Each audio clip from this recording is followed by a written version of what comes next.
জয় জগন্নাথ। আজকে শুভ রথযাত্রা। আপনাদের সব্বাইকে জানাই রথযাত্রার প্রীতি শুভেচ্ছা ও অভিনন্দন। আজ আমি আপনাদের সাথে শেয়ার করব একটা বিশেষ রেসিপি। কি বলুন তো? পুরীর খাজা।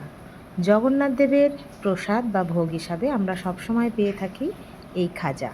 তো এই খাজা কত কম উপকরণে এবং খুব সহজে আমি কিভাবে বানালাম, চলুন দেখতে থাকুন।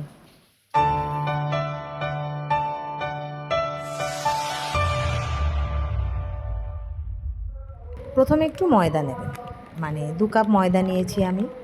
অবশ্যই তার সাথে কিন্তু ভালো করে একটু ময়াম দিতে হবে।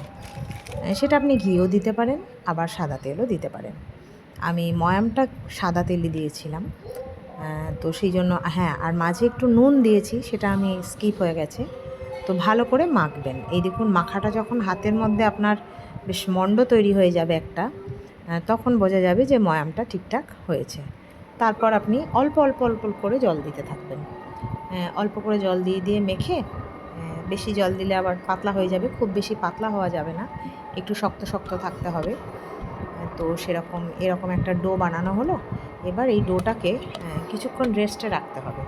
নয় আপনি ভিজে কাপড় চাপা দিতে পারেন, আর না হলে এরকম বাটি, তো বাইরে থেকে যাতে কোনো হাওয়া না লাগে। তো সেরকম একটু চাপা দিয়ে রেখে দেওয়া হলো রেস্টে 10-15 মিনিট। আর এদিকে চিনির সিরামটা ততক্ষণ বানিয়ে নিতে হবে। একটা ছোটো বাটির 1 বাটি চিনি নিয়েছি, তার সাথে জল দিয়েছি হাফ বাটি। আর অবশ্যই একটু লেবুর রস দিয়েছি, কেননা লেবুর রস দিলে রসটা ঠান্ডা হয়ে গেলে আর সেই যে দানা দানা হয়ে যায় বা জমে যায়, সেটা জমবে না। চিনির রস তৈরি হয়ে গেছে, এই দেখুন একদম ঘন হয়ে গেছে, ফোঁটাটা দেখেই বোঝা যাচ্ছে। আর তার মাঝে অবশ্যই একটু ঠান্ডা হলে একটু হাতে করে নিয়ে দেখবেন, হাতের মধ্যে যদি সেই টানটা আসে, যেটা আমরা নর্মালি জানি যে একটা চিটচিটে ভাব আসবে, এই যে এরকম একটা চিটচিটে ভাব আসবে, একটা আঙুল থেকে আর একটা আঙুলের মধ্যে একটা টান আসবে, তাহলেই রস তৈরি হয়ে গেছে। আর হ্যাঁ, এর মাঝে বানিয়ে নেব একটু মাঝখানে একটা রুটি থেকে আরেকটা রুটির মাঝখানে একটা প্রলেপ দিতে হয়। ওটা কেউ কেউ কর্নফ্লাওয়ার দেয়, কর্নফ্লাওয়ার আমার এই মুহূর্তে ছিল না, তো আমি এটাও দেখেছি এক জায়গায় দিতে।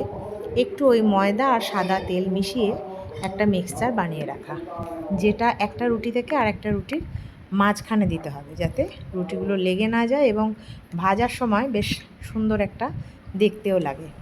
তো যাই হোক, চলুন। এদিকে তেল বসিয়ে দিয়েছি, তেলে আমি দিয়েছি আপনার 60% সাদা তেল দিয়েছি আর 40% ঘি দিয়েছি। আমি যে ঘি, ব্রিটানিয়ার কাউ ঘি আমি ইউজ করি, আপনাদের সাথে অনেক আগেও বলেছি বহুবার। তো এটা আমি সব রান্নাবান্না সবের জন্য ইউজ করি, খাওয়ার জন্য হাতে বানানো, ঘরে বানানো গাওয়া ঘি। তো যাই হোক, ঘি দিলাম 40%, সাদা তেল দিয়েছি 60%। চলুন এবার এটাকে একটু বেলে নিই। আর মাঝখানে বলে রাখি, আজকে আমাদের এখানে রথযাত্রায় একটা বিশেষ পুজো হয়, মা চণ্ডী প্রতিষ্ঠা করা হয়েছিল। তো সেই জন্য মা চণ্ডীর প্রতিষ্ঠা দিবস হিসাবে আজকের দিনটিকেই করা হয়। তো আজকে সারাদিনই খুব ভালো একটা সুন্দর ঠাকুরের গান বা মন্ত্রের মধ্য দিয়েই গেছি, কিন্তু কপিরাইট পড়ার ভয়ে আমি সেগুলো আর এখানে রাখতে পারলাম না। তো যাই হোক, পুজোটা হলো, খুব ভালো লাগলো। আর আজকের দিনে আমি এই খাবারটা বানাতে পারছি, আমারও খুব ভালো লাগছে। প্রভুর একটা বিশেষ খাবার, যেটা আমরা প্রসাদ হিসাবে পেয়েই থাকি। তো চলুন কিভাবে বানাচ্ছি, কিভাবে কি করছি। এই যে একটার পর একটা দেওয়া হয়েছে, এরপর রোল করব, তারপর ভাজবো, তারপর রসে ডোবাবো। চলুন দেখতে থাকি।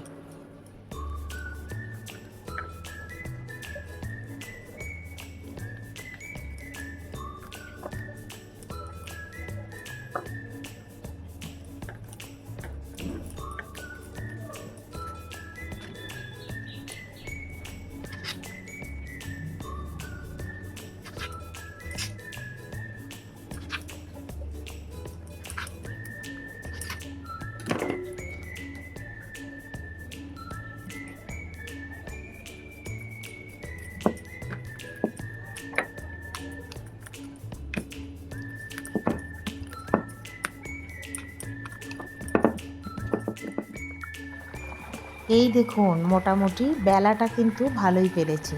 এবার তেলে ছাড়ছি আর মনে মনে প্রভুকে স্মরণ করছি, হে প্রভু, আমি তো রান্নায় খুব পারদর্শী তুমি জানো, তাই যেন আমার একটু মান রেখো। আমি অনেক ভক্তি দিয়ে, অনেক মনের ইচ্ছা দিয়ে এইটা চেষ্টা করছি। যেন ফেটে না যায়, যেন খারাপ না হয়। তো সত্যি খুব সুন্দর হয়েছে।